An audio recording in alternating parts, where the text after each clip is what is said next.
use, and I'm probably going to err and call her Francine, even though she's writing the Jane Austen series and her other historicals is Stephanie Barron, because I'm just more used to Francine. But anyway, so we are here to talk about Jane Austen and the Year Without a Summer, which is a really interesting thing all by itself. But let's go back and talk about the whole Jane series for a bit to sort of warm up. Francine, when was the first one? So I was remembering this. The first time I signed here with you, Barbara, not this store, it was the old store, The old store. was 1996, and it was for the first Jane Austen mystery. So I've been writing these now for 26 years. That was actually the second store, because we moved from the old store, the little tiny one at the horse's ass, except there was no horse then, so it was just at the corner, because that was before they put the statue up, to the new one. And the thing I liked best about it was the second store was a mirror image of the first store, and people would keep coming by to the new one, and they'd say, "Oh, you rehang the door."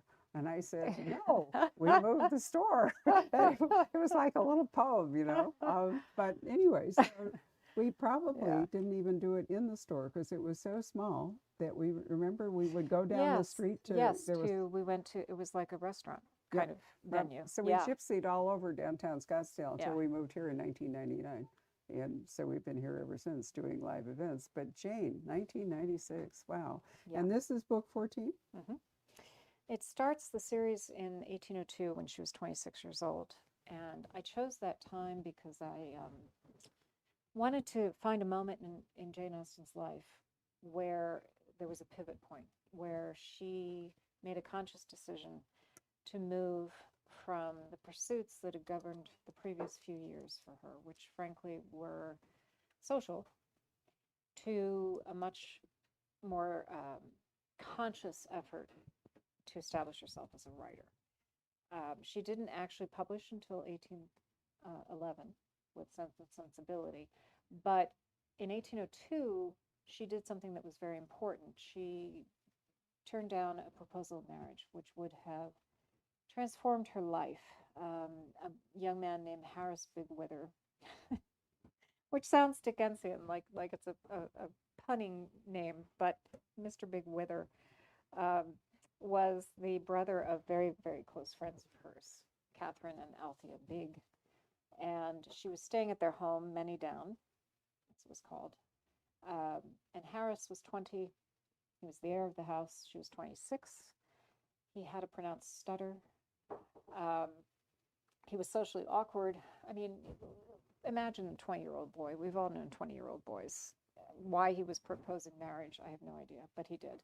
And she accepted the proposal, because she knew it would make a profound difference in her life, her family's life, for monetary reasons.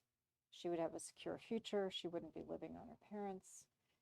And she went to bed that night, didn't sleep, got up in the morning, and retracted her acceptance of this proposal, which was the moment when she turned her back realistically on matrimony as a prospect for her, which is inconceivable to us that a 26-year-old woman would be on the shelf, as they called it, in her day. But we forget that the period of around 1802, in fact, the entirety of Jane Austen's life. She was born in 1775, in the middle of the eve of the American Revolution, and she died in 1817, 2 years after Waterloo. Her entire life was one of warfare for Britain. And she, as a result, experienced very much what women after World War I did in England, which was that generations of young men were dead. There's this wonderful note in Pride and Prejudice, the very outset of the story, where the main character, Lizzie Bennet, is obliged to sit down because of the scarcity of gentlemen in the room and the want of partners at a ball. And Austen doesn't explain this, but the understood context for her contemporaries was that there were so few gentlemen in the room because they were all away fighting Napoleon in 1813 when Pride and Prejudice came out. So this was a fact of Jane's life. If you didn't take your opportunities to marry, you didn't get another one, which is also a dilemma that she kind of gives to her female heroines. So in 1802, she made that decision. She didn't accept Harris Big Wither's proposal. And being the daughter of a clergyman, she was genteel in her social class, but she would be what's known as shabby genteel because her father lived on 300 pounds a year and raised 8 children on that. So she didn't have a lot to fall back on as a single woman. Her writing was something that she began doing as a child, but she really embraced the idea of preparing novels for publication around this time in her life. And the series follows her through her life until she dies, which is in 1817. And this book is set in 1816. So we're 14 books in, and we are getting to the end of Jane's life, which is a little challenging for Yes, me. it is very challenging. We maybe should digress here for a moment and explain the dual dilemma that Jane would face, not being married or being married. If you married, you or your property, your children, became the property of your husband. So you don't have any control over your, you know, You are the property of your yeah, husband as well. and so Yeah. are your kids, and so would be any income. So that was the downside of marriage. But the awful part is, and this was an English system for a long time, still is in some respects, to keep an estate intact or to keep jobs open. For example, if you were a clergyman, you could accept a living and you had basically a patron who paid your income. But the problem is that the place you lived was tied to that. And Right. if you retired, you lost your home. And for Jane, with her father, Jane Austen, her father being a vicar, rector, whichever, what was he, a vicar or a rector? You Is know, there at the even a time, difference? yes, but at the time he would have just been known as a clergyman. A clergyman. didn't All right. really- So when he died, Jane's mother and Cassandra, her sister, Jane and all, lost their home and lost their income because it all went with the dad, right? And that's the problem, if you remember Pride and Prejudice, is that, Mr. Bennet dies, then the money all goes not to his family. But, Right. So, on the one hand, if she married, then that might help provide for her mother, her widowed, Jane I'm talking about here, not Pride and Prejudice, for her widowed mother and her unmarried sister Cassandra and herself. But at the same time, if she marries, then everything that she might earn and whatever Right. becomes the property of her Right. husband. So it was a real no-win. And there are still tied cottages in England where people have jobs and they get a place to live, but if they lose the job or they retire or whatever, they don't. If you were the widow of an aristocrat and with an estate and your husband died, then the next heir came in and you got what was called a dower house, if they had If one. they had one. If they had one, because then the problem came, how are we going to take care of mother? When I was at Oxford in 1986, I had a wonderful tutor named Mr. Pitt who had been there forever and had these gorgeous rooms in a 12th century part of Worcester College. And he was preparing to retire and he had to give up his home of 30 or 40 years, and he was faced with packing up his library, and his whole life was going to change. So it was a system really better designed to protect property than people. Yes, It really absolutely. was. Absolutely. And People so- people die, property is Yeah. forever. Is So the that was, mentality. Yeah. that's why Pride and Prejudice is in many ways reflects, the realities of Jane's life. But on the other hand, Mr. Darcy came along, and so it came Yeah. out all right for Lizzie Bennet. Right, right. Not Not but for Jane remember herself. Mrs. Bennet, whose whole desire was to get her daughters married, and that's for these various reasons. She didn't want her children, who were going to be penniless when her husband died, to be without resource. 5 unmarried daughters was a real burden, Yes. terrible Yes. burden. And Jane was not one of 5 unmarried daughters. She was one of 2. Right. But fascinatingly, they did view themselves as dependent on her 5 brothers. She actually had 6 brothers, but one was in care his whole life. One of the fascinating things about writing a series about Jane is that by making her a detective, I deliberately was trying to give people a means of access to her world that they would find compelling as present-day readers.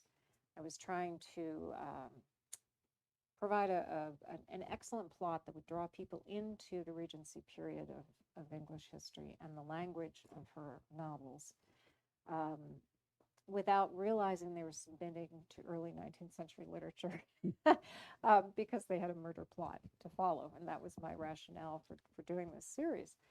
Um, but as I delved into it more deeply and over the years sort of saw how she moved through England in various rented homes for a period of time, and then eventually had a home that her one elder brother was able to provide for his widowed mother and spinster sisters, um, was how her brothers did provide informal access to different aspects of Regency life. So she had two brothers who were post captains in the Royal Navy. She had one brother who was a banker. She had one brother, her eldest, who was a clergyman and who actually succeeded to her father's living, which is the job that you're given as a parish by a patron, and succeeded to his home. So that house stayed roughly in the family for the period of James Austen's life, but was no longer Jane's home. And then finally, she had a brother, Edward, who inherited,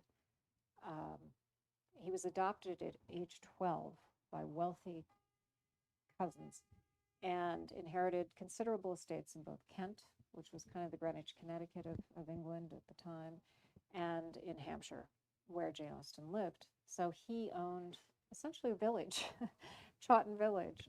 He owned Chawton Great House and the tenancies thereabouts. And one of the homes that she ultimately lived in, her final home, was in Chawton Village. And that's the house you can visit today, is Jane Austen's house. But to get back to the book, the year without a summer was the year of 1816. It has gone down in history. If you recently noticed the volcanic eruption in Tonga last week, there was a similar eruption in 1815 in Mount Tambora in Indonesia. And it created such a vast ash cloud that circled the globe for a year that the following year, in 1816, there was severe famine throughout Europe, and there was famine in the United States. There was no summer. The crops died stillborn in the fields because of the excessive amounts of rain and cold. In the winter of 1815, there was a frost fair in London, and the Thames froze. It was one of the last frost fairs in history. And in 1816, it was so persistently wet that they called it the year without a summer. It's the year that Mary Shelley wrote Frankenstein, because she and Percy Bysshe Shelley and Lord Byron and her sister Claire Clairmont were all living in a rented villa in Lake Geneva, and the weather was so inclement that they were forced to stay indoors around the fire and tell ghost stories, and that's how Frankenstein was born. So it was interesting to write this book during the pandemic because I had naturally reached 1816 with Jane. But the conditions that she was facing in this year were really depressing. And I was writing it during the pandemic, which made me feel similarly oppressed by world events beyond my control. In addition to the year without a summer, which they didn't fully understand climactically in England, she was aware of the eruption because her brother, Frank, the post captain, had written back about it. So she did know that the volcano had erupted, but I don't think it was fully understood what the impacts were. This was right after Waterloo, and everything in Europe changed after Waterloo because so much of the continent had been focused on a wartime economy for decades that they suddenly had an economic slump in England because they were no longer funding warfare, and they had a double whammy of all of these men coming home from military positions that were suddenly being abandoned, and they were job hunting, and there were no jobs. The end of French dominance in the continent created all this upheaval politically. We had the Congress of Vienna in 1815, where they were really trying to reconstitute Europe with different national boundaries. There were, as a result of the famine in 1816, bread riots because of the cost of wheat and subsequently bread. There were the Peterloo uprisings, which were labor uprisings against industrialization, and troops actually attacking protesters about the cost of food. I mean, it was just an absolutely awful time. And to be writing this book in an absolutely awful time in the United States, you know, on the one hand, it's comforting because you say, life has always been crap for people. You know, it's always been hell, and the world has always been ending. But it's not fun when you're living through it. No, it's not. That's the It's problem. not. I mean, it's easy to look back and say, gee, Yeah. 1816 was a tough year, but not for us, you know. So we can read about it. It's hard to remember how many years England was at war. I mean, it Right. was nearly 20 years, you know, that they were fighting, just Yes. Napoleon and the whole bit. People, can you raise your voices just a little bit? Sure, sorry. Is there a way to turn up the volume? Sure, but you both have softer voices. Yeah, I'm a very soft-spoken person, Oh, and I okay. do tend to sort of fall into that dying away voice, unfortunately. I'll on. try to project. It's been the bane of my existence, needing to project. That's why I don't teach. But to get back to Jane, also in this year, it was like a perfect storm for her and her family. And it's always fascinating to me when I sit down to write one of these books to look at the conjunction between what's occurring in England historically in the year and what's occurring in her life, because that's where I find the story. So the spring of 1816, her brother Henry, the banker, goes bankrupt because the end of Waterloo meant that he was a paymaster for the army, and there was a run on his banks. He had branches in 3 different parts of England, and one after another, like dominoes, they started to fail. And he ends up coming back to Chawton penniless. He's had a sale of his furnishings in his home in Henrietta Street in Covent Garden. He's destitute, and he's in his 50s. And he's been rich for a long time, Yes. too. So, Yes. you know, that was a dramatic shock. Oh, it was for- complete ruin. It was Yeah, a complete but- and utter ruin. But he'd also supplied funds to help his family. And so all of that is going to Right, be gone. right. So he can no longer help support the parents, I mean, the mother. Edward, the wealthy brother, is being sued by neighbors of Jane's who contest that they are the rightful heirs to his property that he was given when his adoptive father died. He eventually has to pay them £15,000, which is Phenomenal amount of money. yeah, it's about $1.5 million to settle that lawsuit.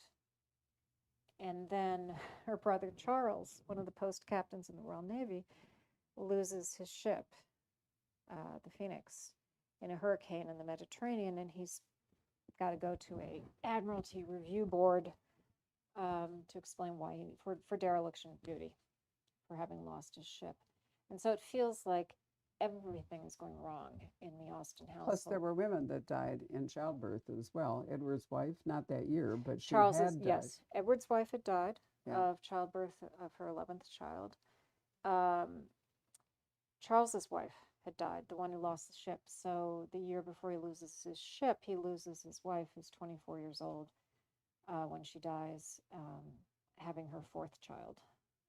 So she dies of puerperal fever 2 weeks after the Right, baby's which is birth. one of the other downsides of getting married. Yes, it is. I mean, the only sure contraception available was abstinence, and you know, and marriage precludes that. So that was Yes. another thing to think about if you chose to be single. Right. Jane lost 4 sisters. She didn't know about the 4th because she had died herself first, but she lost 4 sisters-in-law to childbed out of her 5 married brothers. So that's, you know, quite remarkable. Anyway, all that's going on, and she's starting to feel sick. This has been one of the interesting questions of Austen's life. And Devaney, if you want to volunteer any of your thoughts, please do. We have a wonderful We have a wonderful Jane Austen academic expert in the back there. Welcome. Just, I'm a big admirer of your work, and Sure. I used to teach biology, so you'd make an excellent history teacher. I really enjoyed the genre. Except for the voice. Yeah. Right. So the question I've been itching to ask is, you mentioned Jane Austen started writing when she was little. Yeah. What inspired you to start writing? When did that happen? Oh, I firmly believe that writers are born as writers. So we all start life as readers, and our reading or propensity to be readers, I think, has to do with the need for storytelling. So it all goes back to that, which is a profound human impulse, obviously, to tell stories and to understand how to live by interpreting how other people have lived, which is all that literature is. But I do think that writers are born. So I think I am cognitively wired to process experience verbally, and that's just how I do live. So I probably started writing when I could write, if that makes sense. I was fortunate to live in an era when people wrote letters. I wrote letters constantly because I had 5 older sisters, and the way we communicated was to write letters. I wrote a journal. I was a poetry writer, and I started writing fiction when I was probably 14. And I found it intimidating, so I did not deliberately chart my life to become a writer. I did a lot of other things first, but they all ended up involving writing. So I was a journalist for a while. I worked for the CIA as an analyst, which is essentially academic writing. And finally, I was 29. I walked into a bookstore very much like Barbara's, and I saw all of these books on the walls, and I thought, you know what, this is not art. I was intimidated by the challenge of creating what felt to me like it had to be art. And in fact, once I was able to get my mind around the idea that it was entertainment, and it could be entertainment of a very high order, I felt I could manage that without being too afraid of it. So I wrote my first book actually on a bet with my husband. And I made it a mystery novel because I felt like I could master that structure because I loved reading mystery as a child. So so that's how it happened. But I was fortunate to have my first book published, and I think that was critical. I also came up as a writer in a time when publishing was still thriving. It's not anymore. And so I think there are a lot of missed opportunities for writers who can't get published readily, as I was, and who then, go on and do other things. So I know it was a nice moment for me. Actually, there are more opportunities arising for people to get published. There are more small presses coming along and other opportunities, but there has been a serious gap for a long time. But I think it's actually beginning to open up again. Well, you would know best. Well, I don't know if I would know best, but No, you I do, can because see it. you are fed books by publishing, We are. as an industry. And I am crushed by the number of books that are coming out every month. And I used to be able to keep up, and I just can't do it now. There are so many books. I have to choose which ones, I can even cover in our newsletter or promote to you, because it's impossible in the vast universe of books that are now coming out to do that. But, going back to what you said about letters, and if we have an Austen scholar, she can remind me what year it is. But one of Jane's early books was, in fact, an epistolary novel called Lady Susan. yeah. Was that her first? Best we can guess, that was probably in the early 1800s. The paper has 1805 watermarks on it. Okay. But yeah, the early work for epistolary, you're absolutely right. Right. And one of the first novels ever published in England, or anywhere maybe, by Richardson, called Pamela, was also an epistolary novel. And if you think about it, telling a story in the form of letters solves a lot of problems. For one thing, it gives you a time flow, it gives you the opportunity to develop narrative voices, because you've got people writing and people responding and all. And it's a really great way for a person to learn how to write. There's a new book in the store, which I want to recommend to you by Janice Hallett called The Appeal. And it's an epistolary novel, but it also involves email and occasional sticky notes and some legal briefs. I mean, seriously, it is a Great. real, I thought I would hate it because I'm such a speed reader. I can't read dialect. I'll never read Dickens because I just can't do it. It's like road bumps. And I thought I'm not going to be able to read The Appeal. And I'm telling you, it just went, and there's a lot of momentum that comes from that kind of thing. So if Francine was writing letters, you see, that all ties in to what I'm saying, that it's a very good way to learn to write. Right. It is. It's too bad people don't do that because emails and text, my God, text is not Texts. right. Yep. And yet we're all sort of forced into it. Right. So, And I think that that's a natural flow of how time and technology shape culture, and that's an inevitability we can't right. turn back. And I say that because I raised children, so my sons are in their 20s, and I just look at how they read and how they communicate, and it is fundamentally different, and it will be going forward forever. It's really true. So that's the reality. But to get back to Jane very quickly, so in the spring of 1816, she's becoming ill, and she decides to take some of her earnings from Emma, which she had published the previous January, and go away for a couple of weeks to Cheltenham Spa with her sister Cassandra. And she's trying to, she feels as though all of the problems in the family with her brothers, the horrible weather, that it was all so stressful, that she's just worn down. She's having backaches. She's having nausea. And thinks that just drinking the waters at Cheltenham will be a good idea. Well, this was an interesting parallel as well for modern day life, because Cheltenham was known as the home of Edward Jenner, who discovered smallpox vaccines and how to vaccinate. And when you read back in the Austen family records,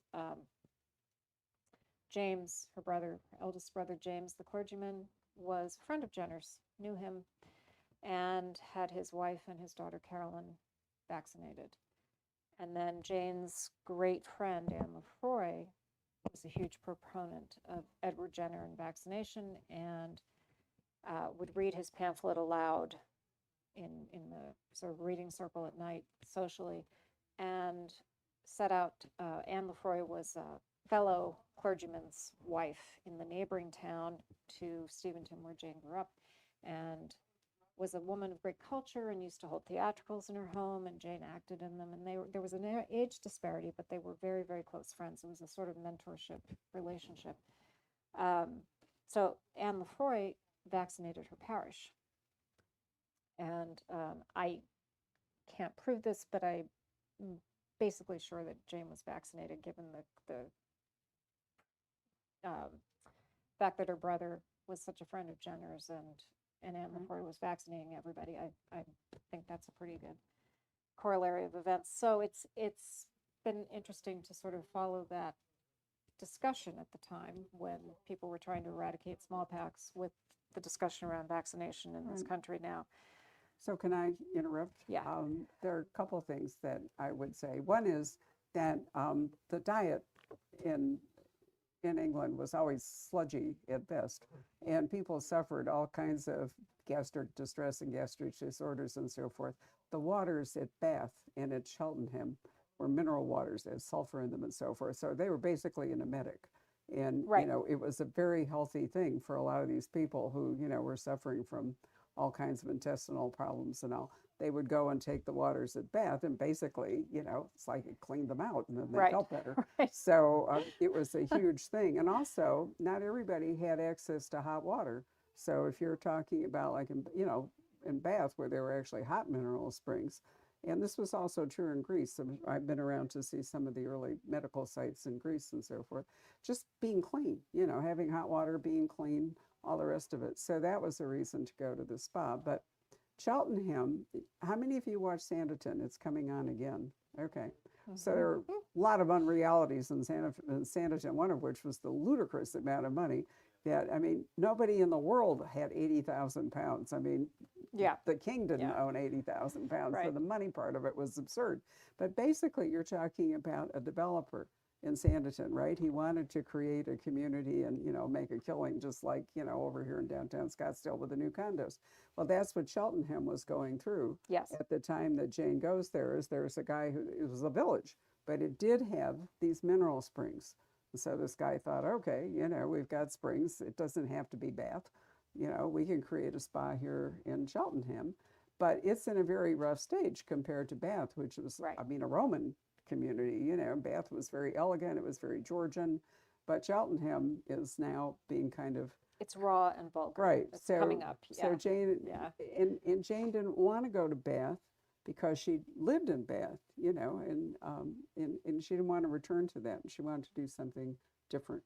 And so that's why they end up in Cheltenham. But that's an important part of the book to recognize the shape that Cheltenham was in when they go there in May. And of course, the weather made it like all mud, and not wonder. I mean, England's climate's not fabulous to begin with. Although now they're growing grapes, so climate. They're going to be planting vineyards in Scotland It's going to be before the Italy long. of the next No century. kidding. Yeah. So, but at the time, it was not that wonderful. So 1816 was there were people going broke. There were people without jobs. There were veterans like post-Vietnam who were not well regarded and who had injuries, and there was no pension program for them and all this other stuff.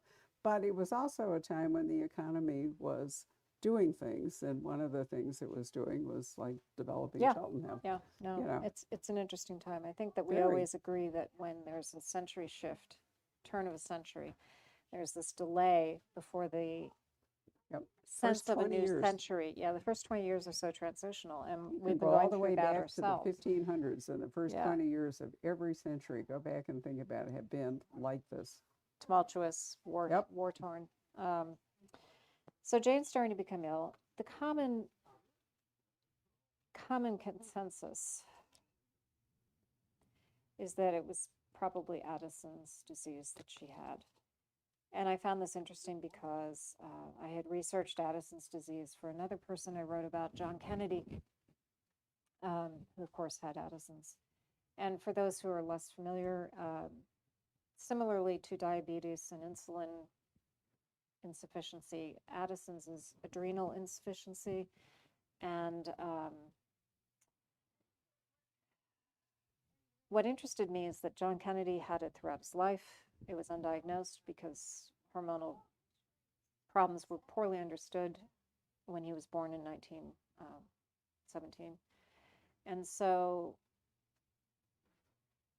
his went undetected, but he was constantly being described as ill.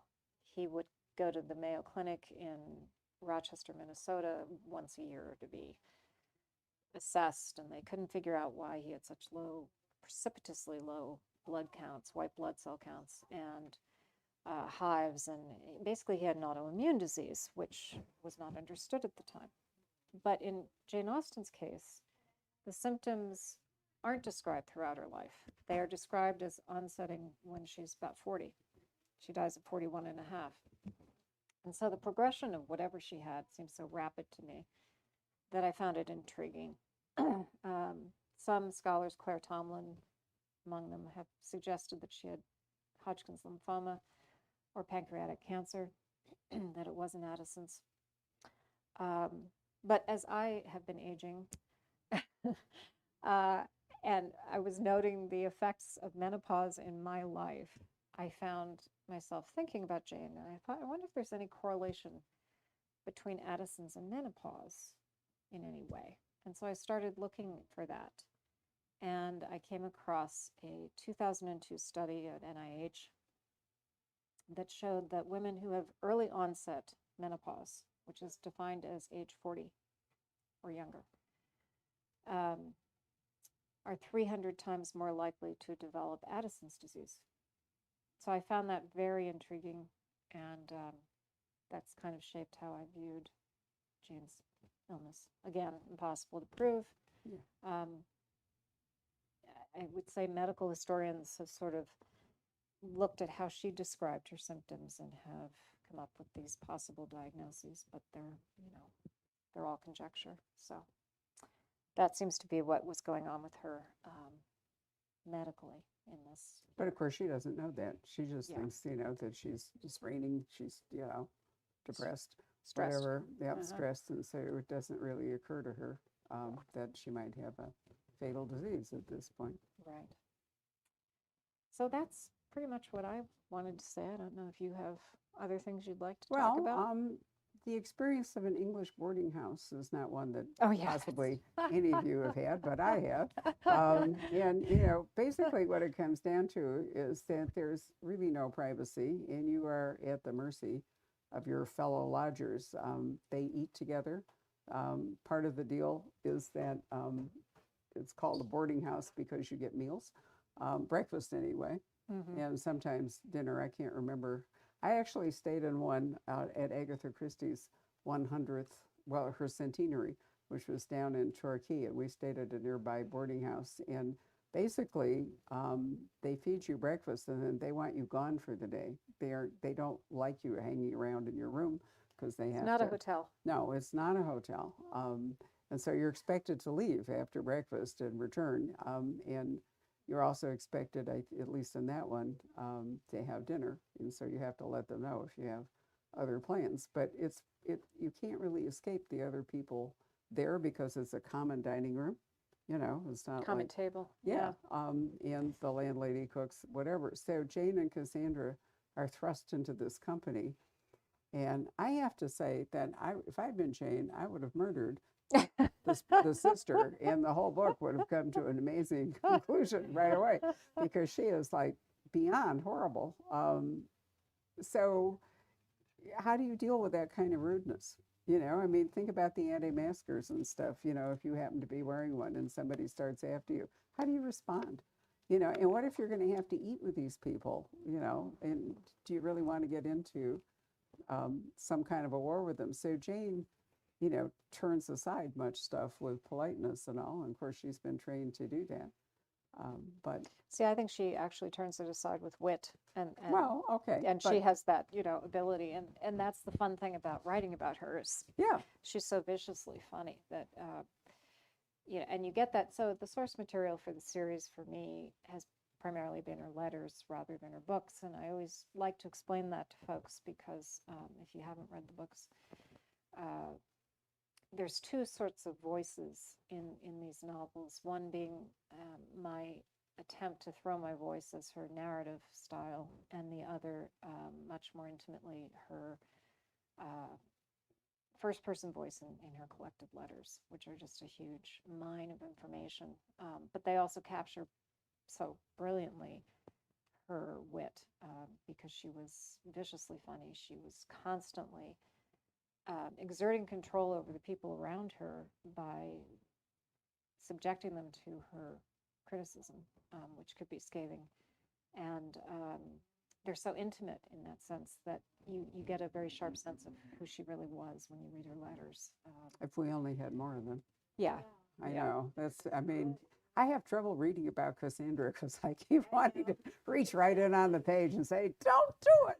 Yeah. She does. Cassandra burned, a lot of Jane's correspondence. I don't know how much, whatever. So did Frank's descendants. Did he? Which was too bad because didn't know she that. had written to Frank his whole life at sea, and he kept her letters very carefully. And then he lived to be 91 and a half or so, and he was First Lord of the Admiralty and had a very distinguished career. Went from being in the Navy under sail to being in the Navy with steam power, which is fascinating.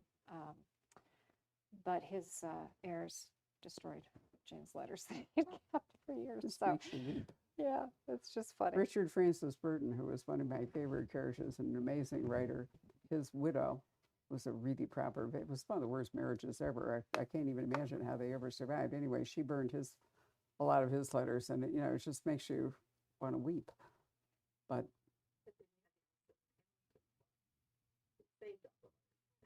Yeah, right. So I guess it goes both ways. what you right? have to hope is that they wrote a lot of letters to people not involved, so that Right. those right. letters survived because they couldn't get their hands on them. But this is a book in which Jane is spending a lot of time with Cassandra. Mhm. That's just another Mhm. good thing.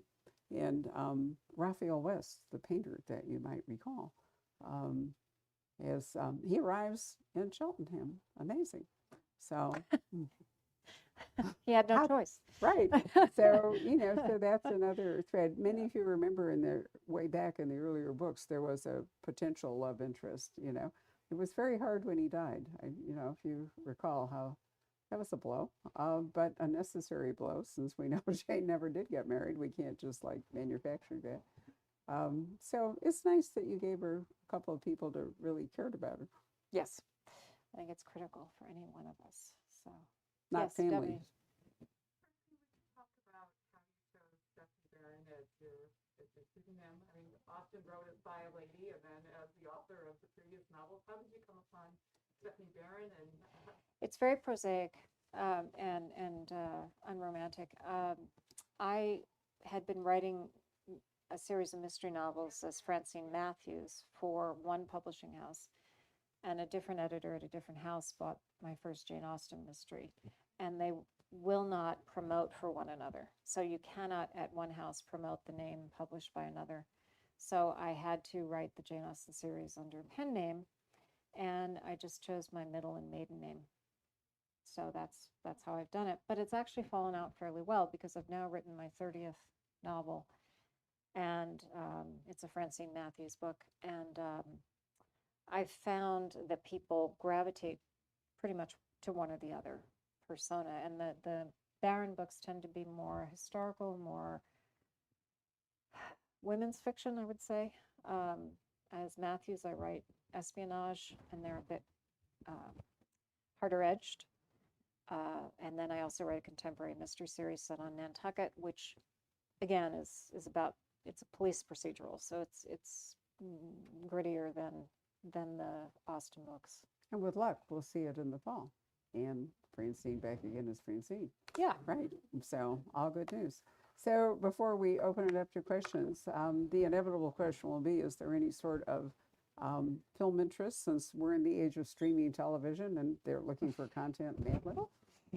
Well, I was telling Barbara this at lunch. I did actually just sign an option agreement to have the series developed. And I'm not supposed to say with whom because they are announcing that, but it is a British showrunner, and it's potentially for Acorn, so we'll see. But he's hoping to actually Yay. do the books, not just. Well, the fact that Bridgerton was so successful and Sanditon is coming back from a season indicates that there's some appetite for, Regency. Yeah. Era. No, what was very funny, this British showrunner came to me and said, I wanted to create a murder mystery with the Bennett girls as detectives. And he said, I went to sort of see if there was anything out there, and there was. And so he came to me instead, which I think was great, fun. Absolutely. I thought the thing about Bridgerton that was fabulous was the clothes. I mean, I'm telling you, I thought they did, the costume director for Bridgerton. There are a lot of things I didn't like about Bridgerton. I could not fault the wardrobe of a single person. Oh no. my God, it was just fabulous. And the British are great about historical backdrops. They managed to find like an Agatha Christie train or, an ancient car for Mr. Campion or, so they seem to be able, and they still have Regency backdrops, real ones that they can use, they can film. In fact, the best thing I have found in the past year and couldn't get to because of COVID is a place called Henry's Townhouse, which is Jane Austen's brother Henry's home. It's been turned into a boutique hotel, and all the rooms are named after Austen family members or characters from the books, and it is a Regency era townhome. Is this in Covent Garden? It's not Covent Garden. It's not Han's place. It's when he lived with Eliza. I want to say it's Green Street, maybe. It's in Mayfair, but it's or Brook Street. I think it's Brook Street. Brook Street, yeah. I think it's Brook Street, yes. So anyway, Henry's Townhouse. You too can live there. And I'm going to give a plug for my second favorite author after Francine. If you have never read Georgette Hare, Francine and I can quote them. And so They are so can Dana. absolutely Is Dana not here? Dana's not here. unbelievably, and Dana's back there somewhere. Yeah. They are flawless Regency novels. And a civil contract, if you want to know anything about what England was like at the Waterloo. end of Waterloo, there's a rack of them over there. Some of them are more melodramatic than others, and she wanders back into the Georgian age with a couple of them, The Devil's Cub, and what's the first one with The Devil's Cub? These Old Shades. These Old Shades and The Devil's Cub, which are, Georgia Hare. Heyer. yeah, it's pronounced hair, even though you want to say higher. But I'm looking at them. I can see them right behind you there in white.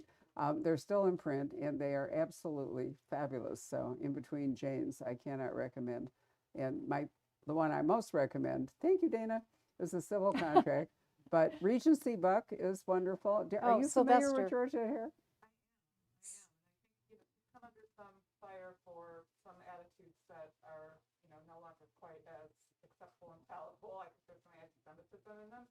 Right. But the stories are really charming, aren't they? Stories are charming. Yeah, it's the similar problem Dorothy Sayers has about, terminology that's no longer considered acceptable. It's the same problem Raymond Chandler has, but, or Dashiell Hammett. I mean, you have to accept the fact that people wrote in the context of their time, and we shouldn't be cleaning it up in the context of our time. I really resist that. In fact, I really resent it. Well, I think it's a valid point. I just think, I think because I'm trained when I was a student and I was in history, I resist applying our standards to cultures that didn't necessarily happen. That is a problem for me. Not for I me. run into it all the time with Winston Churchill. So it's a constantly evolving dialogue about the past that I think we all struggle with. But my favorite Hare is Sylvester or the Wicked Uncle, which I think is because it's about a young woman who is writing novels clandestinely, much as Jane did. So it's a real treat. Anyway, questions? Yes. I'm just curious what your favorite movie version is of Pride and Prejudice. I will still watch the very old black and white one if I catch it on TV. I'll sit and watch the whole thing. I've seen it many, many times. Of Pride and Prejudice, the movie. Which is your favorite version? It's the 1995 one With Colin with Firth. Jennifer Ailey and Colin Isn't there one with Firth. Keira Knightley? No, Yes, and no, it's the one before that. No, but the one with Keira She Knightley said, "Isn't has there a one?" lot of Oh, I'm sorry. mud in it, and I thought that's probably more authentic to the time, but not necessarily my favorite version. yeah, I think I love this about Bond films. I always say every era gets the Bond it deserves because the interpretation of a novel visually evolves and transforms according to the era, using it. So I think anytime I have to research somebody, one of the most wonderful things to do is to go look at the biographies of various periods. So for instance, whether it's Churchill or whether it's Queen Victoria, I think I read 10 different biographies of Victoria when I was writing about her as a character, because there's the 1920s interpretation of Victoria. There's, each era has its own lens, and you get a kaleidoscope of images about a person when you look at each lens, look at them through each lens, but all of them are subjective. And so ultimately you are subjectively creating your sense of the person from those multiple sources. And I think we do that every time we interpret a Shakespeare play differently, or whether it's on the stage or on screen. So you can have favorite aspects of all of them, and they're all equally valid. I liked the Colin Firth interpretation of Darcy because he had an edge of ruthlessness to him, and I always felt that a lot of productions get Darcy's austerity, his introversion, the fact that he's supposed to be very handsome and rich, but they don't get the fact that he's a man of power. And he has to have been a man of power for his position in that era. And I wanted that edge of ruthlessness. And Colin Firth conveyed that, particularly as he's going after Wickham and forcing a solution to a problem that was not of his making, but which he has the power to alter. And it's an aspect that I like to see. I also felt that way about the Kieran Hines interpretation of Frederick Wentworth in Persuasion, that you really get a strong sense of a sailor captain who has been fighting, who can command a barrage of cannon, somebody who is like Jane's brothers. Jane's brothers went to sea at age 10 and 12, and their educations were very rough. You know, they were basically apprenticed as boys to warfare. That's a very different personality than her brother Edward, who's dominating the salons of Canterbury. So, you know, to have that range of experience and exposure in one family has to have been an education for her as a writer. We have an online question, Sure. which is, and maybe some of you can contribute to this, do you need to read the Jane Austen mysteries in order? You do not, in that each of them is an independent story. And because she was a peripatetic woman, she lived numerous places in her life. They are all set in varying locales throughout England. However, they are set in the context of Austen's life and time, and they are progressive. So if you begin the series, you get to know certain family characters who die as she ages. And so there is that sort of change in the cast, if you will, as you go forward in the series. Right. The mysteries are complete, each book, but yeah, there is the ongoing cast. Any of you want to, if you've been reading them, want to chime in?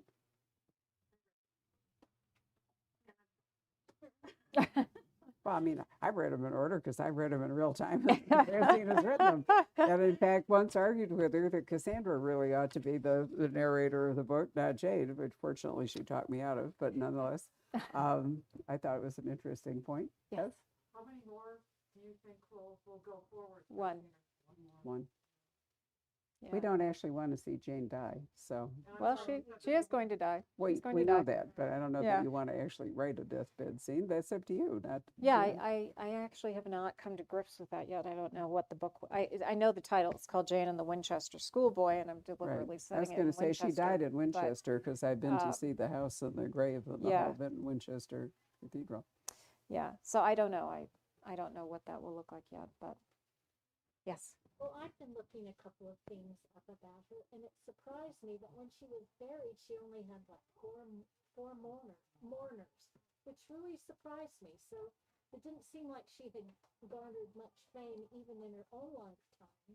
She was not really known as the author of her books in her lifetime. She published anonymously first. Her brother Henry, who was the social butterfly of the Austen family, stayed at a house party in Scotland one August and couldn't bear the fact that the women around him were reading his sister's book without telling them that his sister wrote it.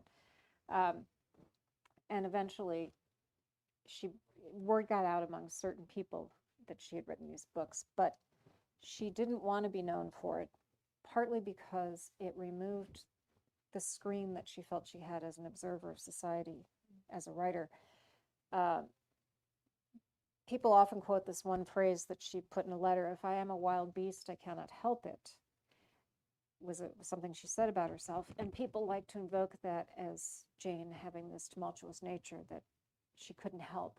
And that was not what she was saying. She was trying to say, now that it's known that I've written these books, I don't want to be paraded like an animal at the zoo.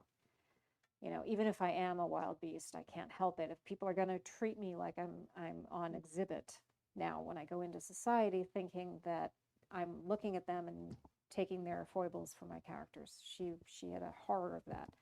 So she liked to be anonymous as a writer. And it was only after she died, her brother Henry saw through the publication of her two of her novels that had not yet been published. One, Northanger Abbey, which she had written years before, he put out with her final complete novel, which was Persuasion. And in the foreword, he talked about that she had not really wanted to be known as an author, and he was kind of outing her for publication after her death for the first time, officially. But the mourners is a different issue. Women did not attend funerals, so Cassandra would not have gone to her funeral, for example, nor would her mother. Only men went to funerals in Austen's day, and they would have, her brothers would have gone to the funeral, and that would have been it. So, and she was buried in Winchester because she was, which is 16 miles roughly from where she was living, maybe a little bit more. I'm remembering that incorrectly. She had gone to Winchester to see a doctor as she was dying, and she died there, so she was buried there. But that's she wasn't buried at home in a sense. Chawton having had its own church and graveyard, she's not there. So it's a mix of things that's responsible for that. Anybody else? Yeah. Yeah. Well, since you don't want to see the series to end, have you ever just thought about or talked to publisher about going back in the past and kind of filling in gaps, so to say? People keep it going. suggest that all the time, and I don't want to do that because I feel like I grew through Jane's life with her. I don't necessarily want to go backwards. So I've ruled that out personally. I also think that fictional series have a certain healthy lifespan, and you prolong that at your peril, because you cease to be as engaged with later books as you were in the beginning, and you should respect that. You know, it's my And there are personal series belief. that just end, because the author dies or loses interest or loses their publishing contract, and you're left high and dry, So So for it's nice these- to actually have an arc and have Yeah, it feel exactly. complete. And I also was saying earlier that it's a good time for me, if it does ever happen, that it gets developed for television. It's not a bad time for that to happen, because I'm done doing what I wanted to do with it. And, visual media is totally different. It's a different interpretation of material, and I won't feel violated by that, because I will have said what I wanted to say. books can't translate exactly to film. Yeah. It doesn't happen for a lot of reasons. So yeah, there's a lot to be said if you're done, so to speak, or you've written what you wanted to say. You don't care that much well, you do, but if they do different No, things, but it won't you affect can respect your it as writing. a separate thing. Well, Yeah. but it also won't affect your writing Exactly. future books in it, which can happen too. So CJ Box is going to be here on March 7th to kick off his book tour, and he has a Joe Pickett series currently filming in Alberta, Canada, which is Wyoming. And I'm planning to talk to him about that, how will the TV affect what he might be writing for Joe, inevitably, does the casting or does, Yes. any of that. Yeah, Dana and I were talking about that with respect to Anne Cleeves' work. Yeah. She writes Shetland series and Vera, and both those series, the writers have taken over, and they are not based on her books anymore. Right. And at that point, She's still writing Vera, but she's not Right. writing Shetland. she's not writing the TV series for Vera. No, she's not. That's but what I she's mean. still writing Vera novels, but Right. she's not writing But even that the books has for to. Shetland. Yeah. Right. Yeah. So, and I noticed she came out, you know this, she has a third series now. Right. And I think it's partly that effort to have something that is yours, and it's already been bought by the same production team. And it's also been out, the Yeah, first yeah. episode of So, it. Yeah. you're kind of like, wow, what is hers anymore? So I think that's a difficult situation to be in. I think you're better off being done with your work when you turn it over to somebody than trying to do it simultaneously.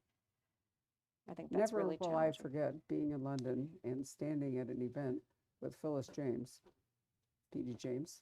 The two of us were talking, and Roy Marsden came up and stood alongside us. And Oh. a fan rushed up and looked right at Roy Marsden and started talking to him about the books, how I really love the books and the whole bit. And I still remember her standing there making noises like a tea kettle, Yeah, like she just wanted hello? to erupt, but she was being super polite. But I thought to myself, how awful for her Right. that, he was the the focus of the fan in terms of interpreting her books. You know. Being Dalglish, yeah. Yeah, as yeah. Dalglish. And he recently turned up in something. What was it that he just showed up in? And I didn't even recognize him. Yeah, well, that series was a while ago. Speaking of which, the new Dalglish is wonderful, I think. Yeah, we've watched Wonderful, it. yeah. Indeed. Anybody, final question? You've all been extremely polite. Thank you so much for Yes, coming thank this you so much afternoon. for coming. And if In the you- midst of that's good, COVID. Francine, right? And if you would all like to fold up your chairs and move them out of the way, Francine will move to this little table here, and please get your book signed and, talk to her, whatever you'd like to do. Thank you for coming. Yes.